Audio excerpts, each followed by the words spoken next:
नमस्कार मित्रांनो, आज आलो होतो हातगाव बस स्थानकमध्ये. ऐकलं इथलं की बस स्थानक पूर्णपणे स्ट्रक्चर बदलूनच गेलं. आता बरेच दिवस झालो इथं काही व्हिडिओ वगैरे बनवला नव्हता. पहिली गोष्ट तुम्हाला सांगायचं म्हणजे हे पूर्णतः रिपोर्टिंग नाही, हा नॉर्मली ब्लॉग आहे. रिपोर्टिंग वेगळ्या टाईपचं असते, समजू नका काय रिपोर्टिंग आहे. रिपोर्टिंग नाही, नॉर्मली ब्लॉग आहे. तर बरेच दिवस झालो होतो मी आणि माझे टीम जे की बस स्थानकमध्ये आलोच नव्हतो इकडं, आणि सांगितलं की इथले स्ट्रक्चर पूर्णपणे बदललेलं आहे. आणि खरंच बरं पूर्ण बदललं. बघा तुम्ही बघू शकता, पहिले इथं गटारामध्ये इथं गटार होते, गटार टाईपच होते, सगळं पाणी साचायचं. आता इथं नाही का, पूर्ण स्ट्रक्चर बदलून टाकलं, पूर्ण सिमेंटच करून टाकलं. आर सीच काहीतरी म्हणतात वाटायला त्याला. ते स्ट्रक्चर आता इथं पूर्ण म्हणजे सिमटीचंच केलं. मला दुसरी गोष्ट वाटली ते म्हणजे खटकण्यासारखीच गोष्ट आहे. इथं बसस्थानकामध्ये एकही यंग मुलगा म्हणजे की विद्यार्थी दिसणार नाही तुम्हाला. कटाळले विद्यार्थी बसनं जाऊ जाऊ जाऊ जाऊ. कारण काय तुम्हाला सांगतो, विद्यार्थी सकाळी 9च्या टायमाला बसनं येते आणि संध्याकाळी 4च्या टायमाला शाळा आणि कॉलेज सुटल्याच्या नंतर घरी जाते. आणि त्याच्यात म्हणजे त्याला पाहिजे काय, विद्यार्थ्याला अपडाऊन करण्यासाठी काय पाहिजे. आता गरीब विद्यार्थ्याला कॉलेज तर पास देते, आणि टाईम वाचवण्यासाठी बरेच विद्यार्थी स्वतःचं तिकीट काढतात, जे की फुल तिकीट आहे. आता रियालिटी माझ्या मागच आहे. थोडं थांब, पहिले स्ट्रक्चर ऐकून घ्या काय. तर इथं नाही का, विद्यार्थीचं गेला कुडात, विद्यार्थी गायब आहे इथून.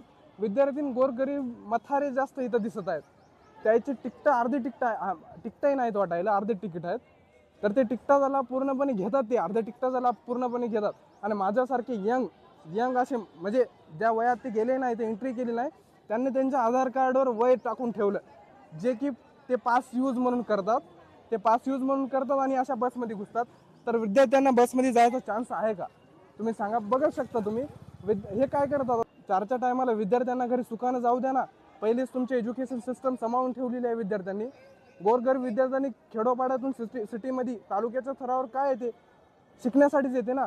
व कुठंतरी शिकाव, काहीतरी जिद्द मनात असते. तेच गोरगरीब जर या बसची सुविधा त्याला मिळत नसेल, त्याचा टाईम सेव्ह होत नसेल, तर काय कामाची आहे बस सुविधा. भारताचं एज्युकेशन सिस्टम समावून ठेवली, त्या विद्यार्थ्यांना खरंच त्याचा लाभ मिळते का. जर त्यालाच लाभ मिळत नसेल तर हे सिस्टम काय कामाची आहे. तुम्ही थोडा विचार करा यार, तुम्ही विचार करायला भाग पडतो. खरंच आहे का.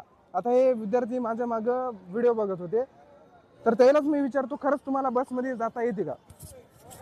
हे आता याचा मित्रांनो, तुमचा टाइम सेव्ह होते का. नाही, आमचा होते, टाइम बिलकुल सेव्ह होत नाही. याचा टाइम बिलकुल सेव्ह होत नाही. पहिली गोष्ट तर तुम्ही बसनं जाताना तुम्हाला काय प्रॉब्लेम येते दोस्तों. पहिली चढता वगैरे होत नाही, माणसं गोंधळ घालतात, जागा भेटत नाही. जागा भेटत नाही.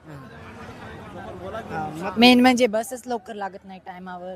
आमची शाळा 4 वाजता सुटते, कधी बस 5ला 5:30ला, कधी कधी 6 पण वाजतात आम्हाला घरी जायला. आणि त्याच्यात म्हातारे माणसं खूप आम्हाला त्रास देतात चढताना उतरताना. तर म्हणजे तुम्हाला म्हणायचं आहे की बाबा 4 आणि 5च्या टायमाला बस विद्यार्थ्यांसाठी बस द्यावं. हां. तर म्हणजे बघा, म्हणजे थोडं यार विद्यार्थ्याची सिच्युएशन समजून घ्या थोडीशी यार. म्हणजे लय स्ट्रगल करावा लागतो एक विद्यार्थ्याला. आता त्यांची जेवणी झुरली ना यार, काय करता त्याला तुम्ही बस सुविधा देऊन द्या ना, त्या टायमाला द्या तुम्ही. 4 ते 5च्या दरम्यान विद्यार्थ्याला कुठंतरी बसची सुविधा मिळाली पाहिजे. गोरगरिबाचे पोरं येतात शिकायला दुरून दुरून, खेडोपाड्यातून डिपेंड राहतात. सगळ्यात महत्त्वाचं काय वाटतं मित्रांनो, टाईमच आहे ना. आता अभ्यास करतो आपण, सगळ्यात महत्त्वाचं काय, टाईमच आहे ना. जर ते टाईमच सेव्ह होत नसेल तर या सुविधेची म्हणजे या बसचा काय व्हॅल्यू राहणार आहे त्याच्यामध्ये. तर विद्यार्थ्याच्या जीवनामध्ये सगळ्यात महत्त्वाचा टाईम आहे, आणि तेच टाईमच जर मथारे कोथारे खात असतील तर काय करायचं. पहिलं तर तुम्ही एज्युकेशन सिस्टम सगळी खटारी बनवून ठेवलेली आहे. त्या एज्युकेशन सिस्टमला सांभाळण्याचं काम करतात विद्यार्थीच करतात. विद्यार्थी स्ट्रगल करतो आणि त्या लेवलला शिकतो पण. मात्र इथं खेडोपाड्यामध्येच जर बसनं जर ते येत असेल ना, तर ते नॉर्मल गरीबच विद्यार्थी आहे, मिडल क्लासमधूनच येतो. तर तेच सुविधा जर भेटत नसेल तर त्या बस सुविधेची काय व्हॅल्यू आहे, तेच मला म्हणायचं होतं. बघा ना, आता तुम्ही विद्यार्थी तुम्हाला दिसणार नाही, तो तिघं चौघं इकडे दडले, तर यायला वाटायला यार तिकडे गेलं तर काहीतरी हानी होईल शरीराची. बघा तुम्ही तिकडे दाखव रे भाई, बघा सगळे मथारे कोथारे दिसतात मला. म्हणजे अरे म्हणायचं डबल मी बार सांगायलो याच्यात, म्हणायचं तात्पर्य म्हणजे असं नाही की बाबा मथारे कोथाऱ्याला तू का विरोध करतोस, त्यांना काय नको हवं का, बस सुविधा नको हवेत का. नाही, द्या ना त्यांना. फक्त मला एवढं म्हणायचं आहे, सकाळचं 9 आणि संध्याकाळचे 4च्या टायमाला जर बस स्पेशली विद्यार्थ्यांसाठी सोडले तर काही वाईट जात नाही. जसं काका, आता काका तुम्हाला काय वाटते 4च्या टायमाला तरी विद्यार्थ्यासाठी पाहिजे की नाही? पाहिजे बस पाहिजे. चारच्या टायमाला टायमालाच विद्यार्थ्यांनी बस पाहिजे. हा बस पाहिजे. चारच्या टायमालाच बस पाहिजे. बस एवढंच सिच्युएशन विद्यार्थ्याची होती.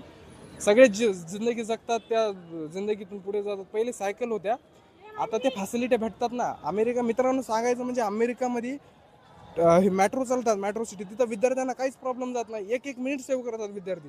म्हणून तिथले देश आज नाही का, युरोप झालं, चीन झालं, अमेरिका झालं, तिथली एज्युकेशन सिस्टम स्ट्रॉंग आहे. तिथं इंजिनियर्स आता म्हणजे तिथं नवीन नवीन शोध लागतात. कारण काय, त्याचा टाइम वाचते ना. इथं भारताचा विद्यार्थी जर त्याचा टाइमच सेव्ह होत नसेल तर काय जाणार आहे ते. हे सिच्युएशन आहे. बघा तुम्ही आता जर व्हिडिओ आवडला असेल तर चॅनलचं आपलं रेड बटन आहे ना, त्याला पूर्णतः ब्लॅक करून टाका. आणि कमेंट बॉक्समध्ये सांगा तुम्ही विद्यार्थी आहात की म्हातारे कोतारेला. तर कमेंट बॉक्समध्ये माझ्या मनानं तर ते रेड दिल व्हाईट दिल काहीतरी चालायला वाटतं ट्रेंडिंगमध्ये. तसं काहीच कमेंट बॉक्समध्ये गंदगी करू नका. जर तुम्ही स्टुडंट असाल तर सिरियस मॅटर आहे की नाही हे फक्त हो की नाही याच्यामध्ये कमेंट बॉक्समध्ये सांगा. जाता सबस्क्राईब करून जा. नमस्कार मित्रांनो.